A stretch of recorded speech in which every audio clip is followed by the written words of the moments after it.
Welcome to my channel. 10వ తరగతి విద్యార్హతతో bank of Baroda వాళ్ళు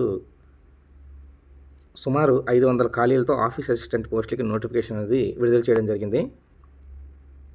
ఈ నోటిఫికేషన్కి విద్యార్హత 10వ తరగతి చదివి ఉండాలి, 10వ తరగతి పాస్ అయి ఉండాలి. అలాగే ప్రాంతీయ భాష మీద పట్టు ఉండాలి. అంటే ప్రాంతీయ భాష రాయడం, చదవడం రెండు కూడా బాగా వచ్చి ఉండాలి. ఈ రెండింటి యొక్క అర్హత ఉంటే మనం ఈ పోస్టులకు అర్హులం. ఈ ఖాళీలు చూసుకుంటే మొత్తం బ్యాంక్ ఆఫ్ బరోడాలో ఈ ఆఫీస్ అసిస్టెంట్ పోస్టులు 500 ఖాళీలు అనేది చూపించారు. ఈ 500 ఖాళీల్లో ఆంధ్రప్రదేశ్కి 22 ఖాళీలు ఉన్నాయి. అందులో SC category 3, ST 1, OBC 5, EWS 2, అలాగే అన్రిజర్వ్డ్ 11 మొదలైనటువంటి పోస్టులు ఉన్నాయి. అంతేకాకుండా ఎక్స్ సర్వీస్ మెన్ వాళ్ళకి 5 పోస్టులు ఉన్నాయి. అలాగే తెలంగాణలో చూసుకుంటే మొత్తం 13 పోస్టులు ఉన్నాయి.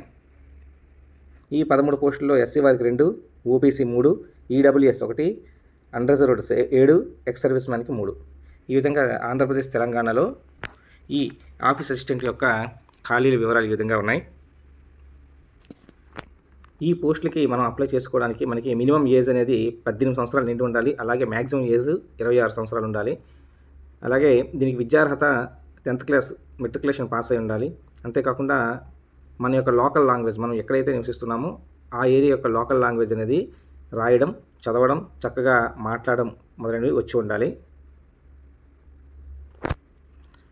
వీళ్ళకి శాలరీ 19,500 నుండి 37,815 రూపాయల వరకు ఉంటుంది. వీటితో పాటు డిఏ, హెచ్ఆర్ఎస్, సిసిఏ, అలాగే స్పెషల్ అలవెన్స్, టీఏలు ఇవన్నీ కూడా మొదలైన వర్తిస్తాయనేసి మనకి ఈ నోటిఫికేషన్లో పేర్కొనడం జరిగింది. అర్హతలు చూసుకుంటే అందరికీ కూడా ఇండియన్ సిటిజన్షిప్ అనేది ఉండాలి, నేషనాలిటీ అనేది ఇండియా ఉండాలి. అంతేకాకుండా వేరు వేరు దేశాల నుంచి మన ఇండియాకి 1962 కంటే ముందు, జనవరి 1, 1962 కంటే ముందు వచ్చి ఇక్కడ సెటిల్ అయిపోయిన క్యాండిడేట్లు కూడా అర్హులుగా చూపించారు.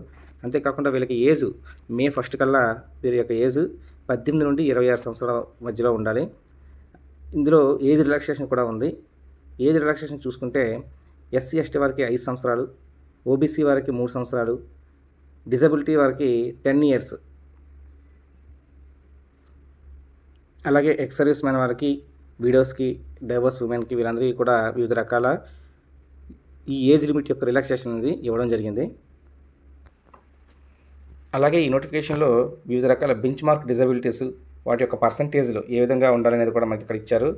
విజువల్లీ హ్యాండిక్యాప్డ్లో కానీ, అలాగే హీరింగ్ హ్యాండిక్యాప్డ్ కానీ, ఐడి కేటగిరీ కానీ, ఇవి మొదలైనటువంటి వాటికి సంబంధించి వివిధ రకాల పర్సంటేజ్ల వారు ఏ గ్రేడ్లో ఉండాలో ఇందులో మనకు చూపించడం జరిగింది. ఎడ్యుకేషనల్ క్వాలిఫికేషన్స్కి వస్తే క్యాండిడేట్ అనేవారు కంపల్సరీగా 10వ తరగతి మెట్రికులేషన్ ఎస్ఎస్సి పాస్ అయి ఉండాలి. అంతేకాకుండా వారి యొక్క ప్రాంతీయ భాష అనేది చక్కగా రాయడం, చదవడం, మాట్లాడడం కూడా వచ్చి ఉండాలి. ఇవి క్వాలిఫికేషన్స్. మనం ఈ అప్లికేషన్ని ఆన్లైన్ ద్వారా పంపించాల్సి ఉంటుంది. బ్యాంక్ ఆఫ్ బరోడా యొక్క వెబ్సైట్ ద్వారా పంపించాల్సి ఉంటుంది. ఆ వెబ్సైట్ యొక్క లింక్ని కింద మనం డిస్క్రిప్షన్లో ఇస్తాము. అయితే ఈ అప్లికేషన్ పంపించేటప్పుడు అప్లికేషన్ ఫీ అనేది ఉంటుంది. అందులో జనరల్, ఈడబ్ల్యూఎస్, ఓబీసీ వారికి అప్లికేషన్ ఫీ 600 రూపాయలు ప్లస్ ట్యాక్స్ ఉంటాయి. అంతేకాకుండా ఎస్సీ ఎస్టీ, పీడబ్ల్యూబీడీ, ఈఎక్స్ఎస్ మొదలైన ఉమెన్ వాళ్ళందరికీ కూడాను 100 రూపీస్ అప్లికేషన్ ఫీజు ఉంటుంది. అంతేకాకుండా దాంతోపాటు ట్యాక్స్ అనేవి ఉంటాయి. బ్యాంక్ వారు ఎస్సీ ఎస్టీ, ఓబీసీ, పీడబ్ల్యూడీ మొదలైన క్యాండిడేట్ వారందరికీ కూడా ప్రీ ఎగ్జామినేషన్, అంటే ట్రైనింగ్ కోసం ప్రీ ఎగ్జామినేషన్ కండక్ట్ చేయడం కూడా జరుగుతుంది. అవసరమైతే మనకి ఆ అప్లికేషన్ మనం ఫిలప్ చేసేటప్పుడు మనకి ప్రీ ఎగ్జామినేషన్ మనం అటెండ్ అవుతాము అనుకుంటే అది మనం టిక్ చేసుకోవాల్సి ఉంటుంది. ఇది ఫ్రీ ఆఫ్ కాస్ట్, దీనికి ఛార్జ్ అనేది చేయరు. అలాగే పోస్టింగ్ అనేది మనం అప్లై చేసుకునేటప్పుడు మనం ఏ ఏరియాకి అయితే అప్లై చేస్తామో ఆ రాష్ట్రానికి సంబంధించి ఎక్కడైతే ఖాళీలు ఉన్నాయో ఆ ఖాళీలు బట్టి మనకి పోస్టింగ్ ఇస్తారు. అంతేకాకుండా దీనిలో ప్రొబేషన్ పీరియడ్ 6 మాసాలు ఉంటుంది. 6 నెలలు ప్రొబేషన్ పీరియడ్ ఉంటుంది. సెలక్షన్ ప్రొసీజర్కి వచ్చేస్తే మనం ఈ ఆన్లైన్లో ఎగ్జామ్ రాయాల్సి ఉంటుంది. ఈ ఎగ్జామ్ అనేది మన యొక్క ప్రాంతీయ భాషలో రాయడానికి అవకాశం అనేది ఉంటుంది. ఈ ఎగ్జామినేషన్ ప్యాటర్న్ చూసుకుంటే ఇందులో ఇంగ్లీష్ నాలెడ్జ్ పైన 25 క్వశ్చన్స్ 25 మార్కులకి, అలాగే జనరల్ అవేర్నెస్ 25 మార్కులకి 25 క్వశ్చన్స్ ఇస్తాడు. అలాగే elementary arithmetic, psychometric test, reasoning, ఇవన్నీ కలిపి మొత్తం 4 విభాగాలుగా మొత్తం 100 క్వశ్చన్లు 100 మార్కులకి మనకి ఎగ్జామ్ అనేది 80 మినిట్స్ 80 నిమిషాలు మనకి టైం ఇవ్వడం జరుగుతుంది. ఈ ఎగ్జామ్ మనం అవసరమైతే ఇంగ్లీష్లో కానీ హిందీలో కానీ మన రాష్ట్ర భాష ఏదైతే ఉంటుందో మన ప్రాంతీయ భాషలో కూడా మనము రాసుకోవచ్చు. ఎగ్జామ్కి అప్లై చేసిన తర్వాత ఆన్లైన్ టెస్ట్కి మనం రాయడానికి వెళ్ళేటప్పుడు మనకి కొన్ని రకాల డాక్యుమెంట్స్ తీసుకెళ్లాల్సి ఉంటుంది. ఏంటంటే ఒకటి మనకి కాల్ లెటర్ వస్తుంది కదా, ఆ కాల్ లెటర్ మనకి చూపించాల్సి ఉంటుంది. ఫోటో ఐడెంటిటీ కార్డ్ అనేది చూపించాల్సి ఉంటుంది. అంతేకాకుండా ఒక ఎడిషనల్ ఫోటోగ్రాఫ్ అనేది మనం తీసుకెళ్లాల్సి ఉంటుంది. ఈ 3 తప్పనిసరిగా ఎగ్జామ్ రాయడానికి తీసుకెళ్లాల్సి ఉంటుంది. ఈ ఎగ్జామ్ ప్యాటర్న్లో భాగంగా మనం ఎక్కడైనా రాంగ్ ఆన్సర్ చేస్తే ఒక్కో రాంగ్ ఆన్సర్కి 0.25 మార్క్స్ అనేది కట్ అవుతుంది. అంటే 4 తప్పులు అయితే 1 మార్క్ ఒక మార్క్ అనేది తీసివేయడం జరుగుతుంది.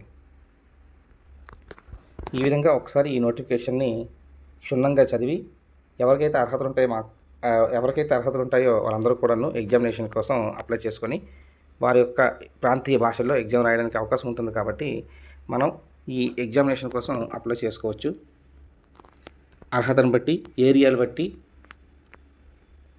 మనం ఏ ఏరియాకి చెందిన వారమో చెక్ చేసుకొని ఆ ఏరియాకి సంబంధించినటువంటి కరెక్ట్ ఎగ్జామినేషన్ సెంటర్ మనం చూస్ చేసుకొని ఎగ్జామ్కి అప్లై చేసుకోవచ్చు. ఈ విధంగా బ్యాంక్ ఆఫ్ బరోడా సంబంధించి ఆఫీస్ అసిస్టెంట్ పోస్టుల నోటిఫికేషన్కి చివరి తేదీ మే 23, 2025.